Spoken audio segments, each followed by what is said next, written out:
So these two idiots decide to go towards the swamp to body gators instead of looking for a literal murderer. But before they die, Victor wanted to give them a chance, you know what I mean, by telling them to leave. So what did they do? They chose to stare at the direction of the noises came from. Accepting the challenge, Victor pops out of the bushes, tackling the small one, and begins bashing his brains in with a thingamajig. Yeah, the other dude tried to escape by running to a boat, thinking he was safe. He tried to start the engine or whatever until Victor teleported in front of him, throwing him into the water, grabbing his head.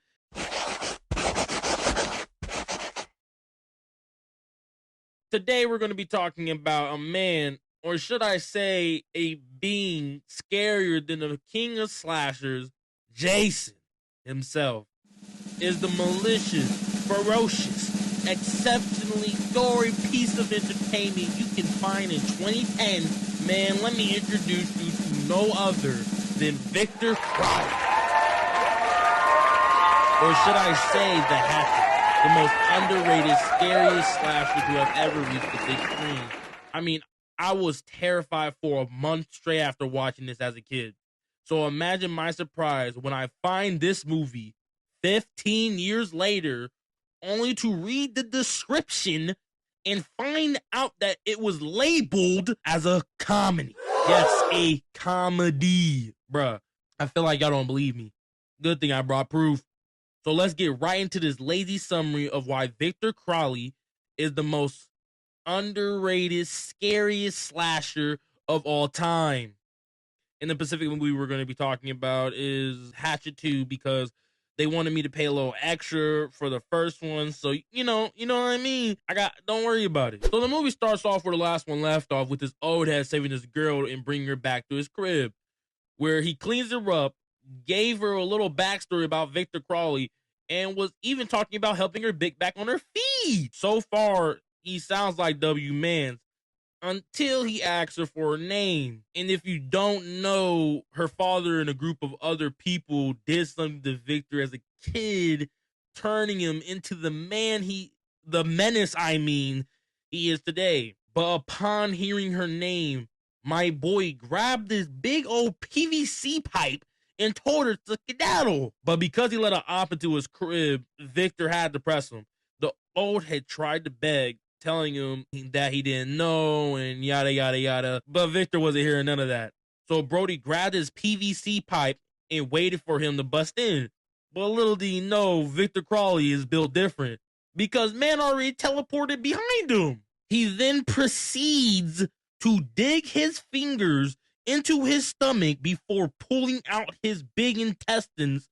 So the dude tried to get away, but Victor pulls him back with his guts, picks him up, and chokes him so hard that his head pops off. And that's how the movie starts. Also, this is supposed to be a comedy. Just remember that. Fast forward later into the movie, a group of hunters gets offered $500 to $1,000 to retrieve their dead homies and take down Victor Crowley. But we already know what's about to happen next. So for some reason, they split up to look for him, where they got picked off one by one. Pretty basic horror stuff. So these two idiots decide to go towards the swamp to body gators instead of looking for a literal murderer. But before they die, Victor wanted to give them a chance, you know what I mean, by telling them to leave. So what did they do? They chose to stare at the direction of the noises came from. Accepting the challenge, Victor pops out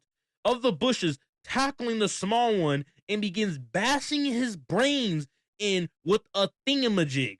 Yeah, the other dude tried to escape by running to a boat, thinking he was safe. He tried to start the engine or whatever until Victor teleported in front of him, throwing him into the water, grabbing his head before slowly pushing it into the propeller, cutting it into little pieces.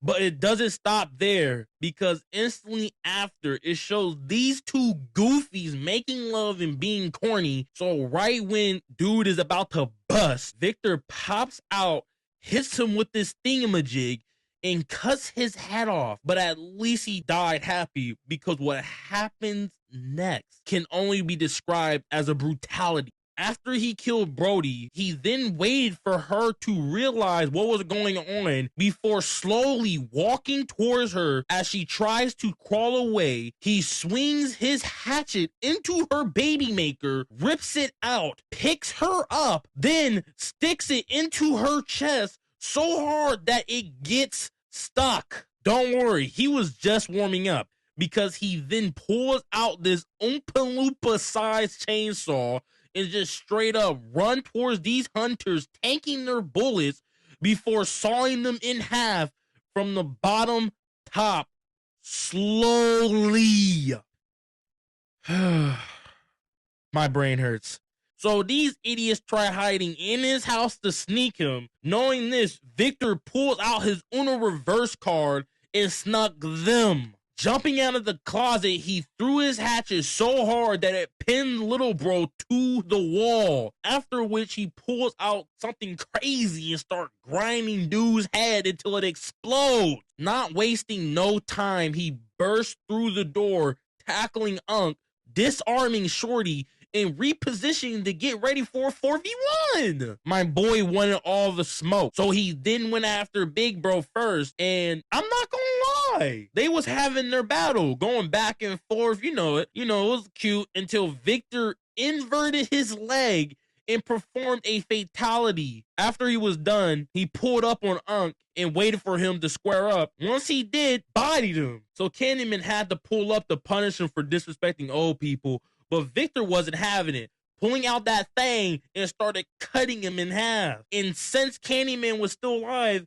Victor put his foot on him, grabbed his spine, pulled it until all his skin came off. So now be honest, after knowing how vicious Victor Crowley is, who would you rather come after you? Victor or Jason? If you want to see more, let me know in the comment section below. And hit the thumbs up. Thank you.